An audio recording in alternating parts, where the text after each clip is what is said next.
अस्सलाम वालेकुम रहमतुल्लाहि व बरकातहू। सेहत नमस्कार।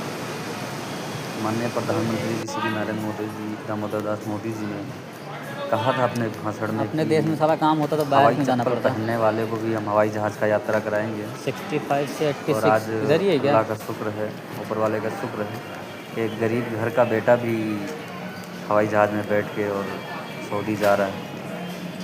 ये बोले थे वहीं पे, प्रधानमंत्री जी ने जो कहा था वो किया, जहाँ बोर्डिंग ऐसे पास लिए देश थे वहीं बना पे, दिया। बोला था ऐसा देश बनाऊंगा कि ये यहाँ पे हवाई निकाले चप्पल हो पहनने जहाँ पे वाला ये भी हवाई बैग का जहाज़ का सामान निकाले यात्रा हुए हैं। करेगा।